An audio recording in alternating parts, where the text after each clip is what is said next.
오늘 이 시간에는 요한복음 16장 16절 이하의 말씀을 가지고 죄의 심판에 대하여라는 제목으로 잠시 말씀을 증거하도록 하겠습니다. 지금 우리는 예수님의 고별 설교를 살펴보고 있습니다. 계속해서 살펴보고 있어요. 몇 주 동안 죄의 심판에 대해서 살펴봤는데요. 장차 성령님께서 오시면 무엇에 대해서 책망하신다고 예수님이 말씀하셨어요? 죄에 대해서, 의에 대해서, 심판에 대해서. 제가 여기 칠판에 적어놨습니다. 그 예수님의 말씀이신데요.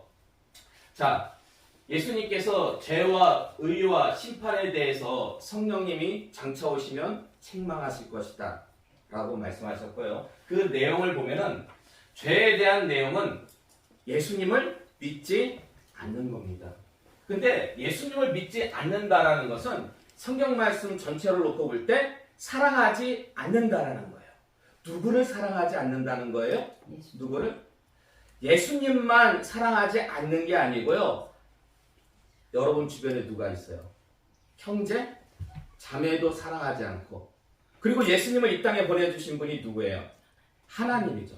사랑하지 않는다라는 것은요, 예수님뿐만 아니라 우리 이웃과 하나님을 사랑하지 않는다라는 거예요. 그래서 그들은요, 예수님을 믿지 않음으로 인해서 예수님을 십자가에 못 박았습니다. 이것이 무엇이에요? 죄죠. 어찌 보면 가장 큰 죄라고 말씀하실 수가 있습니다. 성령님이 오셔가지고 그 죄를 책망하십니다. 근데 문제는 뭐냐면요, 예수님을 십자가에 못 박은 그 유대인들이 그것을 죄라고 여기지 않았다라는 거예요. 이것은 하나님을 섬기는 옳은 일이다 라고 그들은 그렇게 여겼어요. 그들은 의라고 여겼습니다. 예수님을 십자가에 못 박은 그 큰 죄를 의라고 여겼습니다. 그래서 성령님이 오셔가지고 무엇에 대해서 책망하십니까? 의에 대해서 책망을 하세요. 의에 대해서.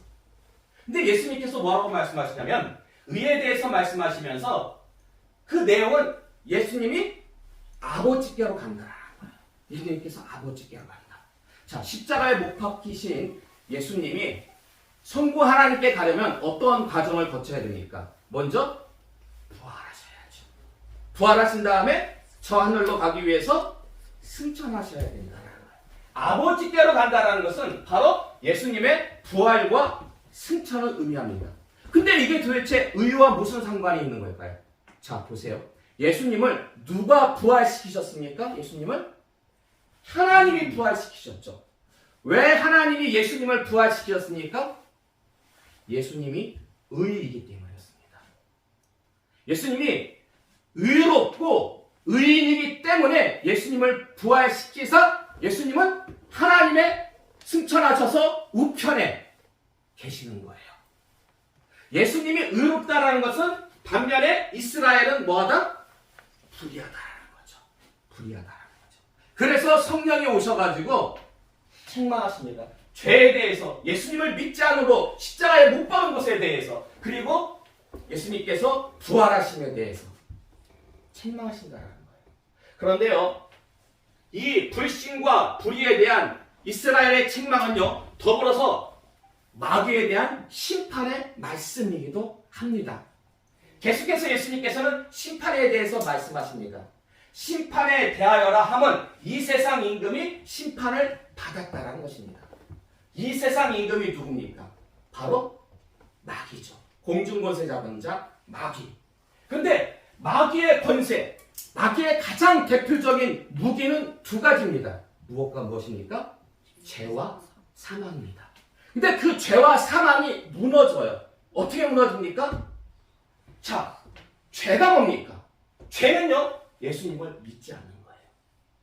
그렇기 때문에 예수님을 믿으면 이 죄가요, 무너집니다. 사망은 어떻게 무너집니까? 예수님께서 부활하심으로. 예수님께서 부활하심으로 말미암아. 그렇기 때문에 죄에 대한 말씀과 의에 대한 말씀은 그 불신한, 불의한 이스라엘 유대인들만을 책망하시는 말씀이 아니라 바로 이 세상 임금 마귀에 대한 심판의 말씀이기도 한다라는 것입니다. 그런데요, 왜 성령을 보내서 책망하시는 걸까요? 왜 예수님께서 직접 책망하지 않으시고 장차 내가 승천한 후에 성령님께서 오시면 그가 책망하실 것이다. 죄에 대해서, 의에 대해서, 심판에 대해서. 왜? 성령은요, 오셔가지고 단순히 책망만 하시는 분이 아닙니다. 성령은 회개의 영이에요. 회개의 영이기 때문에 비록 유대인들이 예수님을 십자가에 잡아 못 박아 죽였다 할지라도 회개하고 예수님을 믿으면 그들은 구원의 은혜에 동참한다는 것입니다. 성령을 보내시는 이유는요, 단순히 그들의 잘못을 책망할 뿐만 아니라 그들을 회개의 자리로 인도하시기 위함이었다는 것입니다. 그래서 성령을 보내서 책망하시는 것입니다. 자, 그렇다면요,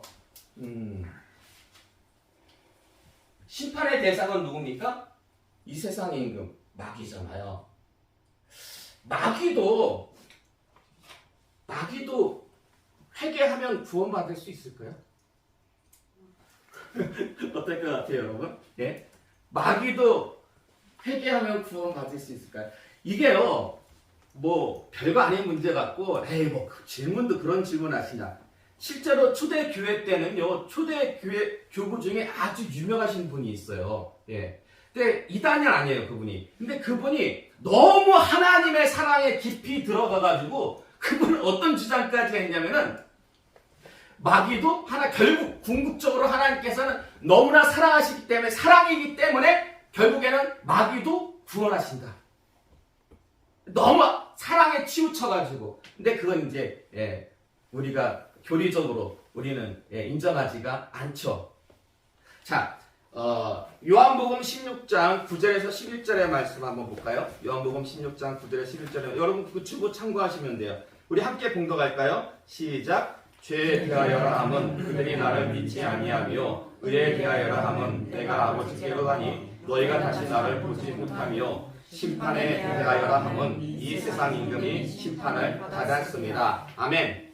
자, 여러분 그 말씀을 자세히 보시면요, 죄에 대한 말씀과 의에 대한 말씀은 시제가 뭐예요? 시제가요, 현재예요, 현재. 그러나 심판에 관한 말씀은 시제가 뭡니까? 과거예요, 과거. 보세요, 지금 성령이 오셔서 책망하시거든요. 아직 예수님께서 십자가를 지지도 않았어요. 고별설교 중이에요. 근데 예수님께서는 이 세상 임금이 심판을 받았대요. 아직 일어나지 않은 일에 대해서 예수님께서는 과거형으로 말씀하세요. 왜 이렇게 말씀하시는 거라고 말씀드렸죠? 분명한 사실이기 때문에. 우리가 성경을 읽다 보면은 이거는 아직 일어나지 않은 일인데 왜 성경에서는 이것을 과거형으로 말씀하시고 있지? 그 이유는 뭐냐면은 분명한 사실을, 확실한 사실, 변치 않는 사실일 때에는 과거형으로 말씀하세요. 그렇기 때문에 이 세상 임금이 심판을 받았음이라 과거형이에요. 마귀는 결코 구원받는 존재가 아닙니다. 오직 회개하고 구원받을 수 있는 것은 누구뿐이다? 우리 인간 중에서도 창세 전에 택함받은 인간. 창세에 택함받은 인간. 근데 그 창세전에 택함받은 인간이 누군지 몰라, 우리는. 하나님을 아시는데. 그렇기 때문에 우리는 누구에게나 뭐 해야 돼요? 말씀을 증거해야 된다. 자, 어쨌든 여러분, 한 가지 사실을 여러분 분명히 머릿속에 기억하시기 바랍니다. 성경에서 말씀하실 때 죄에 대해서 얘기할 때 여러분들은 무엇을 생각하셔야 되면 예수님을 믿지 않는 것, 예수님을 믿지 않음, 그리고 예수님의 십자가의 죽음, 이것이 죄와 관련이 있는 것이구나. 그리고 의에 대해서 얘기할 때는 예수님의 부활과 승천, 그것을 연관져서 같이 생각하시고요. 심판에 대해서는 마귀의 권세, 죄와 사망이 무너졌구나 라는 것을 같이 연관해서 여러분들이 성경을 보시면 훨씬 더 성경을 깊이 있게 보실 수가 있습니다. 그래서 오늘 본문 말씀 17절의 말씀 볼까요? 오늘 본문 말씀 17절의 말씀. 다시 한번 같이 봉독할까요? 시작. 제자 중에서 서로 말하되 우리에게 말씀하신 바 조금 있으면 나를 보지 못하겠고 또 조금 있으면 나를 보리라 하시며 또 내가 아버지께로 가미라 하신 것이 무슨 말씀이냐 하고. 아멘. 자, 여러분 보세요. 조금 있으면 나를 보지 못하겠고라는 말씀, 무엇과 관련된 말씀입니까? 죽음. 그렇죠. 예수님의 죽음. 예수님의 죽음은 무엇과 연관이 있다고요? 죄. 예. 예수님의 죽음은 죄와 연관된 말씀이에요. 예.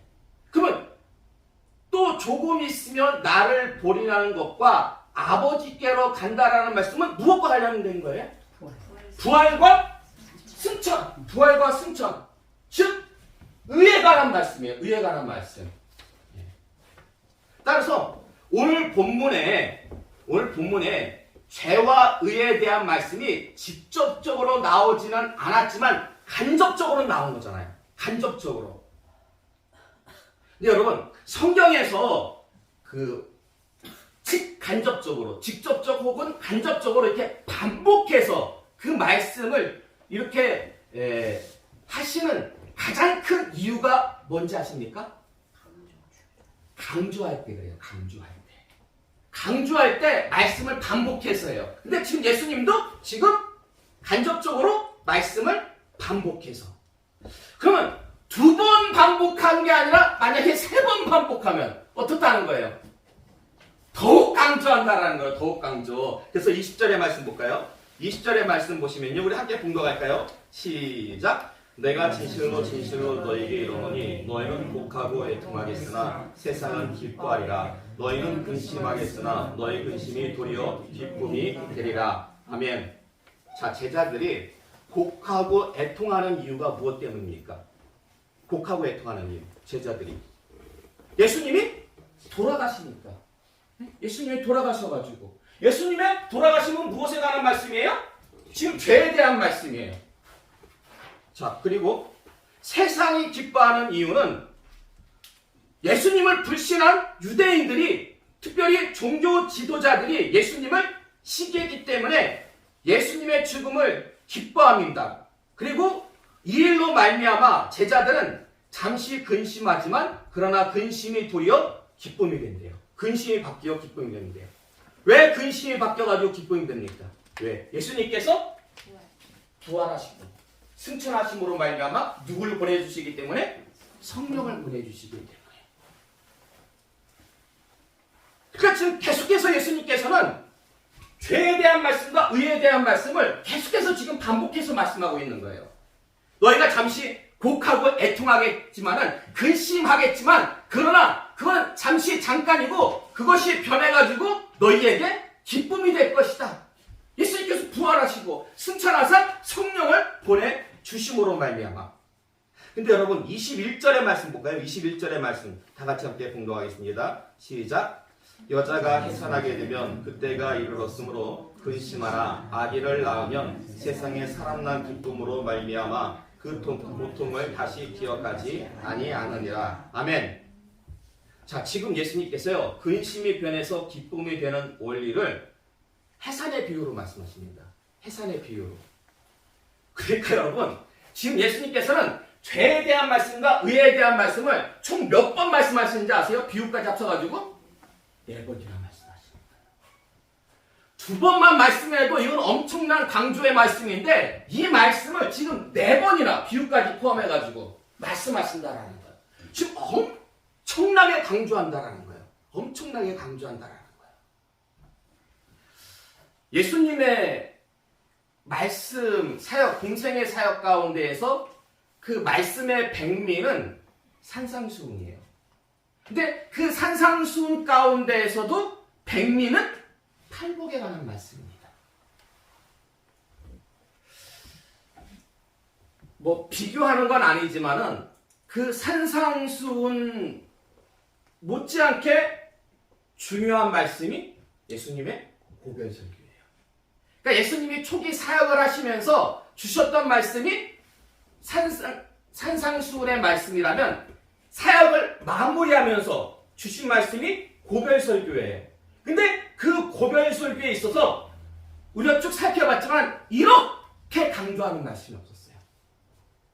뭐에 대한 말씀입니까? 죄에 대한 말씀과 의에 대한 말씀과 심판에 대한 말씀. 그렇기 때문에 우리가 기본적으로 성도로서 신앙생활하는 데 있어가지고 그리스도의 장성한 분량에 이르기까지 우리가 잘하려면 최소한 기본적으로 산상수훈의 8복 정도는 알고 있어야 되잖아요. 그리고 죄에 대하여, 의에 대하여, 심판에 대한 이 말씀이 무슨 뜻인지는 우리가 알고 있어야 된다라는 것입니다. 근데 여러분 21절 말씀을 자세히 보세요. 21절 말씀을 자세히 보시면 약간 어색한 부분이 있어요. 틀린 건 아닌데, 말씀이 틀린 건 아닌데 약간 어색하다라고 느껴지는 부분이 있습니다. 그런 단어가 있어요. 그게 무엇인 것 같습니까? 21절 말씀 보시면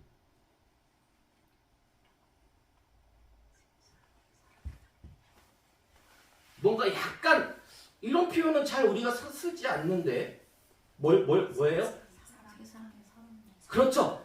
세상에 사람 난 기쁨. 보통 우리가 이런 표현보다는 아기가 태어났을 때 야 사람이 태어났다 이런 표현 잘 안 쓰잖아요. 에? 아기가 태어났다라고 쓰지. 아기가 딱 태어났는데 아유 축하드립니다. 사람이 태어나셨네요. 이런 말 우리가 잘 사용을 안 한다고요. 그럼 왜 예수님께서는 뭐 세상에 태어난 기쁨, 아기가 태어난 기쁨 이런 식으로 표현하지 않고 굳이 세상에 사람 난 기쁨이라고 말씀하신 그 이유가 무엇일까요? 자 여러분 창세기 2장 7절의 말씀 보실까요? 창세기 2장 7절의 말씀 자 주보고 함께 보세요. 함께 봉독하겠습니다. 시작. 여호와 하나님이 땅의 흙으로 사람을 지으시고 생기를 그 코에 불어넣으시니 사람이 생명이 되니라. 아멘. 우리 창문을 좀 열까요? 옆에. 예. 창문을 열었어요? 뒤에 문도 좀 열어주세요. 예. 찬송을 안 하니까 뭐 그렇게 밖에 크게 시끄럽진 않을 거예요. 예. 벌써 날씨가 보통 이런 반응은 오후 시간에 많이 점심 먹고 나서 보여주시는 반응인데 오전 시간부터 여러분들이 이런 반응을 보여주시면 오후 예배 시간에는 참 힘들어요. 저도 힘들어요. 자 보세요. 창세기 2장 7절의 말씀 보시면 하나님께서 무엇으로 사람을 만드십니까? 흙으로 사람을 갖다가 만드시는데요. 여러분 히브리어로 좀 어려운데 히브리어로 사람이라는 단어가 뭔지 아십니까? 히브리어로 사람이라는 단어. 네, 그게 바로 아담이에요, 아담. 아담이라는 단어 뜻이 사람이라는 뜻이에요, 사람. 자, 그럼 왜 하나님은 사람이라는 단어를 아담의 이름으로 쓴 걸까요? 그러니까 사람이라는 단어를 사람의 이름으로 사용하신 이유가 뭘까요?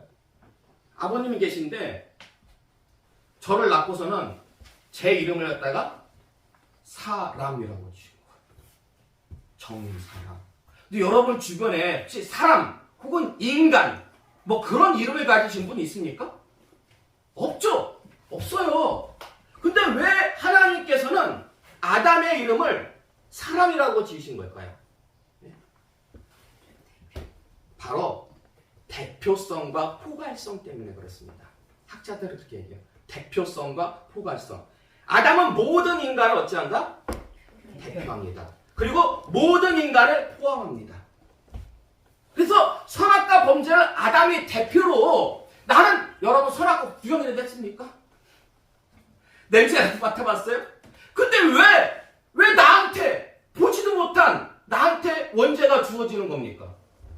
아담이 대표했기 때문에 대표로 범죄했기 때문에 그 모든 인간들에게 그 원죄가 주어지는 거죠. 여러분 아담이 범죄함으로 말미암아 우리 사람 안에 들어오면 안 돼. 무시무시한 것, 흉측한 것이 들어오고 말았어요. 그게 뭐예요? 죄와 사망이 들어온 거예요. 결코 들어오서는 안 될 것, 아주 흉측한 것, 바로 죄와 사망이 들어왔다라는 것입니다. 그래서 인간은 누구의 권세 아래 있게 됩니까? 마귀의 권세 아래서 마귀의 종노릇을 하게 되는데, 이것을 불쌍히 여기사 하나님이 누구를 보내주셨어요? 예수님을 보내주셨죠. 누구의 후손으로? 여자의 후손으로. 왜 남자의 후손이 아니라 왜 여자의 후손이에요? 왜 남자의 후손이 아니라 여자의 후손이에요? 자, 그거 좀 깊게 두고요. 자, 예수님을 이제 믿기만 하면 죄와 사망의 권세에서 벗어나요. 예. 그래가지고 하나님의 자녀가 되는데요. 고린도전서 15장 45절과 47절의 말씀 볼까요? 고린도전서 15장 45절과 47절의 말씀 함께 봉독하겠습니다. 시작. 기록된 바 첫사람 아담은 생명이 되었다 함과 같이 마지막 아담은 살려주는 영이 되었나니, 첫사람은 땅에서 났으니 흙에 속한 자이거니와 둘째 사람은 하늘에서 나셨느니라. 아멘. 자, 지금 사도 바울이 마지막 아담을 얘기하고 그리고 둘째 사람을 얘기합니다. 마지막 아담과 둘째 사람은 누구를 가리키는 거예요? 바로 예수님을 가리키는 거예요. 예수님을. 근데 왜 사도 바울은 예수님을 아담이라고, 마지막 아담, 둘째 사람이 아담이라는 뜻이잖아요. 마지막 아담, 둘째 아담. 왜 예수님을 아담이라고 그렇게 고백해요? 예수님이 무엇을 갖고 있기 때문에? 처음의 아담과 같이 대표성과 포괄성을 갖기 때문입니다. 자, 이제 다시 오늘 본 해산의 비유로 돌아와서 예수님께서 세상에 태어난 기쁨, 세상에 아기 태어난 기쁨이라고 하지 않고 세상에 사람 난 기쁨이라고 하신 것, 어떤 의도가 있는지 눈치채셨죠? 왜 예수님께서 사람이라는 단어를 쓰셨는지. 거기서 사람은 누구를 가리키는 거다? 그 비유에서 예수님을 가리키는 거예요. 예수님을 가리키는 거예요. 자, 보세요. 지금 참 예수님도 정말 천재, 그렇죠. 뭐 예수님보다 뭐 더 지혜로운 사람이 있겠습니까? 사도 바울도 천재고 모세도 천재지만은 가장 지혜로운 분은 예수님이죠. 예수님은 비유 하나도 허튼 걸로 쓰시지 않으세요. 지금 예수님께서 죄에 대해서, 의에 대해서, 심판에 대해서 말씀을 하시다가 해산의 비유를 하시잖아요. 해산의 비유를 말씀하시면서 악이 난 기쁨이 아니라 사람 난 기쁨이라고 얘기하잖아요. 그 사람은 누구를 가리킨다? 바로 둘째 아담인 예수 그리스도를 갖다가 가리킨다라는 것입니다. 자, 죄에 대한, 의에 대한, 심판에 대한 요 말씀의 핵심 열쇠, 핵심 키는 누구예요? 예수님이죠. 그렇기 때문에 지금 비유의 핵심도 누가 되어야 되냐면 바로 예수님이 되어야 된다는 거죠. 예. 그럼 왜 예수님은 이 죄에 대한, 의에 대한, 심판에 대한 비유를 굳이 해산의 비유로 사용하신 것은 무엇일까요? 해산을 들어가지고 비유로 말씀하신 그 이유는 무엇일까요? 어떤 특별한 의도가 있어서 그러신 걸까요? 아니면 그냥 비유로 인정하기 가장 좋다라고 해가지고 그러신 걸까요? 이게요, 특별한 이유가 있습니다. 특별한 이유가. 여러분, 성경에서요, 해산이라는 표현이 언제 가장 처음 나올까요? 해산이라는 표현. 창세기 어디? 하와가. 자, 말씀 볼까요? 창세기 3장 15절과 16절의 말씀. 창세기 3장 15절에서 16절의 말씀 함께 봉독하겠습니다. 시작. 내가 너로 여자와 원수가 되게 하고 내 후손도 여자의 후손과 원수가 되게 하리니 여자의 후손은 내 머리를 상하게 할 것이요 너는 그의 발꿈치를 상하게 할 것이니라 하시고, 또 여자에게 이르시되 내가 내게 임신하는 고통을 크게 더하리니 내가 수고하고 자식을 낳을 것이며 너는 남편을 원하고 남편은 너를 다스릴 것이니라 하시고. 예, 거기까지만. 자, 본문 말씀은 뭐냐면 15절의 말씀은요, 누구에게 해주신 말씀이에요? 15절은? 아니에요. 15절의 말씀은 뱀에게 주신 말씀이에요. 사탄에게 주신 말씀이에요. 여자의 후손이 장차 나와서 네 머리를 갖다가 박살낼 것이다. 거기서 말씀하면 여자의 후손은 누구예요? 예수님을 가리키는 거예요. 자, 그리고 16절의 말씀. 16절의 말씀은 누구에게 주신 말씀이에요? 하와에게 주신 형벌의 말씀이에요. 그러니까 15절과 16절의 말씀은 뱀에게, 사탄에게 주신 저주의 말씀이자 그리고 하와에게 주신 형벌의 말씀인데요. 15절 말씀의 핵심은 무엇입니까? 뱀에게 주신 그 말씀의 저주의 말씀의 핵심 여자의 후손이죠. 여자의 후손. 그럼 여자의 후손이 나기까지 보세요. 여자의 후손이 나기까지 하와가 여자가 받아야 할 고통은 뭡니까? 여자가 받아야 될 고통. 예? 임신의 고통과 해산의 수고예요. 해산의 수고. 특별히 해산에 관한 말씀이 무엇입니까? 해산에 관한 말씀이 16절 말씀 보시면 해산에 관한 말씀이 해산할 때 어떻게 해야 된다? 수고해야 된다. 수고하고 자식을 낳을 것이며 그렇게 지금 하나님께서 말씀하시고 있어요. 여러분 혹시 70인역 성경이라고 들어보셨어요? 70인역 성경. 아시는 분도 있을 테고 모르는 분도 있을 테고. 예, 토레마이오스가 예. 성경을 번역하기 위해서 예. 히브리 사람들 제일 잘하는 박사 70명을 골라서 번역하겠죠. 나는 우리 도지사님이 가끔씩 얘기하실 때마다 몰라. 이거를 일반인들은 이거 장로님들도 잘 모르는 거예요. 네, 좀 우리 일찍 만났으면은 네, 진짜 장로님 감인데 말이야. 네, 박수 한번 주세요. 자, 보세요. 구약 성경이 뭐로 써 있어요? 구약 성경이 히브리어로 써 있어요. 근데 그 구약 성경을 갖다가 헬라어로, 그러니까 구약 성경을 여지껏 번역한 적이 없었어요. 헬라어로 번역하기 전까지. 헬라어로 처음 번역한 성경이 바로 70인역 성경이에요. 자, 거기에 대한 말씀은 모르시는 분들이 좀 많기 때문에, 그리고 성경의 중간사라는 게 있어요. 그게 뭐냐면 구약 성경의 맨 끝이 뭐예요? 말라기예요. 신약 성경의 맨 처음은 마태복음. 말라기부터 마태복음까지 약 400년의 공간이 있어요. 400년의 공백이 있어요. 그때 어떤 말씀 주시지 않았어요, 하나님이. 어떤 선지자를, 뚜렷한 선지자를 보내주지 않았어요. 근데 그래서 그냥 빈 공간인데 그때 70인역이 번역이 돼요.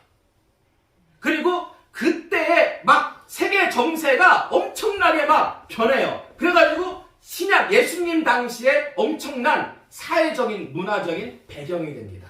그래서 신학교에서는요, 그 중간사를 한 학기 동안 가르쳐요.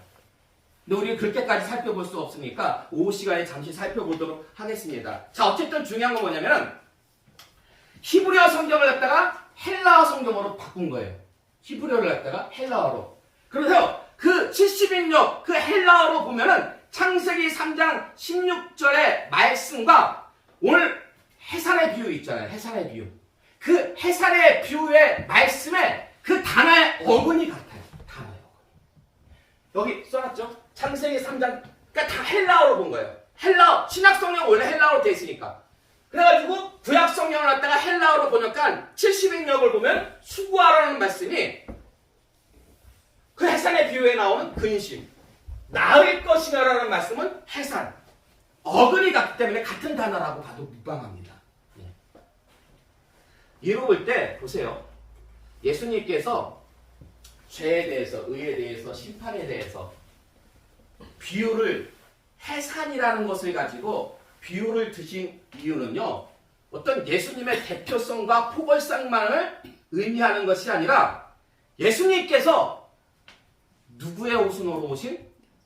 여자의 후손. 성경에서 처음 주어진 해산의 말씀, 바로 그 이전 말씀이 여자의 후손에 관한 말씀이잖아요. 여자의 후손으로 오신 메시아 그리스도임을 갖다가 구체적으로 증거하는 거예요. 그러니까 단순하게 이 말씀이 어떤 해산의 비유로 얘기하면은 이 이야기 좋겠구나 해가지고 그렇게만 말씀하신 것이 아니라 바로 해산의 비유를 통해 가지고 세상에 사람 난 기쁨 통해 가지고 예수님께서 메시아임을, 그리스도임을 갖다가 구체적으로 지금 증거하고 있다라는 것입니다.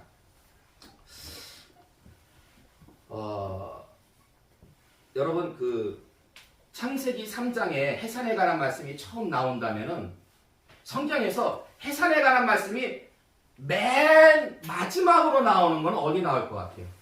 해산에 관한 말씀이. 그렇죠. 찍을 수 있죠. 요한계시록이 맨 마지막이니까. 요한계시록 어디 나올까요? 요한계시록 어디에?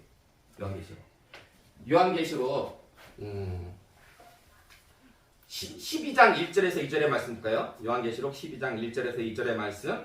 예, 이제 얼마 안 남았어요. 좀만 참으세요. 자, 함께 공독하겠습니다. 시작. 하늘에 큰 이적이 보이니 해를 옷 입은 한 여자가 있는데 그 발 아래에는 달이 있고 그 머리에는 12별의 관을 썼더라. 이 여자가 아이를 베어 해산하게 되매 아파서 애를 쓰며 부르 죽더라. 아멘. 성경 맨 해산에 관한 말씀이 요한계시록 12장에 나오는데요. 근데 여기서 나오고 있는 이 본문에 나오는 아이, 혹시 누구를 가리키는지 아십니까? 우리가 아직 요한계시록을 우리가 살펴보지 않았는데 저는 전에 있던 동익교에서 요한계시록 말씀을 3번이나 저는 설교했어요. 네. 그래서 전에 있던 교회들은 잘 알아요. 여기서 말씀하고 있는 이 아이는요, 바로 예수님을 가리킵니다. 요한복음 12장에 나와요. 이건 뭐 모든 학자들이 공통적으로 하는 얘기예요. 그럼 아이를 해산하는 여자는 누구를 가리키는 것 같습니까? 아이를 해산하는 여자. 루지사님은 마리아라고 했죠. 그리고 방금 앞에 있는 사모님은 제가 입모양을 봤어요. 네, 교회라고 했어요. 누가 맞을까요? 가톨릭은 이걸 교회로 봐요. 근데 우리는 가톨릭은 마리아로 봐요. 네. 근데 그 마리아로 보면은 요한계시록 12장 전체적인 해석이 안 돼요. 상징하는 거예요. 이 여자는 바로 교회를 상징합니다. 교회를 상징해요. 네. 자, 그러니까 하나님께서 예수님을, 여러분 구약 시대 때예요. 구약도 교회예요. 예, 예. 구약 시대 때도 광야 교회가 있잖아요. 예. 그렇기 때문에 예수님은 교회를 통해 가지고 주신 거, 믿음의 공동체를 통해 가지고 그 믿음을 통해 가지고 이 땅에 오신 거예요. 예. 자, 근데 에베소서 5장 22절에서 25절의 말씀 볼까요? 에베소서 5장 22절에서 25절의 말씀 함께 공독하겠습니다. 시작. 아내들이여 자기 남편에게 복종하기를 주게 하듯 하라. 이는 남편이 아내의 머리됨이 그리스도께서 교회의 머리됨과 같으니 그가 바로 몸의 구주시니라. 그러므로 교회가 그리스도께 하듯 아내들도 범사에 자기 남편에게 복종할지니라. 남편들아 아내 사랑하기를 그리스도께서 교회를 사랑하시고 교회를 위하여 자신을 주신같이 하라. 아멘. 자, 지금 사도 바울의 그 고백을 놓고 보니까 남자가 누굴 상징하는? 예수님을 상징해요. 남자는 그리스도를 상징하고 여자는 교회를 상징합니다. 그래서 예수님께서 교회를 어떻게 사랑하셨어요? 예수님의 교회를 자기 목숨을 내놓고 사랑하셨잖아요. 그렇기 때문에 남자도 여자를 어떻게 사랑해야 돼요? 자기 목숨을 내놓고 사랑해야 돼요. 자기 목숨을 내놓고. 교회가 예수님께 대해 어떻게 해야 됩니까? 교회가 예수님께 대해서 무조건 복종해야 되죠. 그렇기 때문에 여자도 남편에게 있어가지고 복종해야 돼요. 물론 그게 주의 뜻 안에서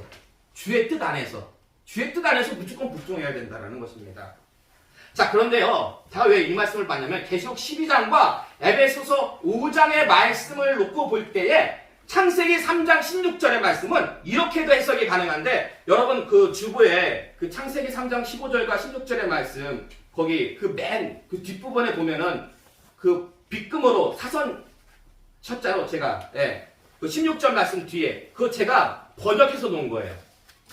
그러니까 이 남편을 그리스도로 그리고 여자를 교회로 번역해가지고 놓은 건데 우리 다 함께 공독해 볼까요? 시작. 또 교회에게 이르시되 하나님이 교회에게 임신하는 고통을 크게 더하리니 교회가 수고하고 그리스도를 낳을 것이며 교회는 그리스도를 원하고 그리스도는 교회를 다스릴 것이니라 하시고. 아멘. 이게요, 단순히 창세기만 보면은 이 말씀이 안 나와요. 이 말씀이. 근데 신앙의 말씀, 계시록의 말씀과 에베소서의 말씀, 이 바울서신의 말씀과 요한의 계시록을 놓고 보니까 이 창세기의 말씀이 이렇게 해석이 가능하다는 거예요. 이렇게. 그래서 창세기 3장 16절의 말씀은요, 단순히 여자가 선악과 범죄를 갖다가 저질렀기 때문에 남편한테 순종해야 돼. 너 애 낳고 그 임신할 때 고통의 어떤 형벌을 받아야 돼. 이런 어떤 저주스러운 말씀만이 아니라는 거예요. 그 안에는요, 예수 그리스도에 대한 소망의 말씀이 있고요, 예수 그리스도를 믿음으로 말미암아 너희가 구원을 받을 것이라는 축복의 말씀이 있다라는 거예요. 근데 이 말씀이 맞잖아요. 바로 그 전에 창세기 3장 15절에는 여인의 후손에 관한 말씀을 주시잖아요. 예수 그리스도에 대한 말씀을 주시잖아요. 그 예수 그리스도에 대한 구체적인 말씀이 바로 하와에게 주신 말씀을 통해서 우리에게 주신 소망의 말씀이요 축복의 말씀이라고 그렇게 볼 수가 있다는 것입니다. 아마 이런 말씀은 아마 여러분이 들어보시지 못했을 거예요. 예. 사실 저도 처음이에요.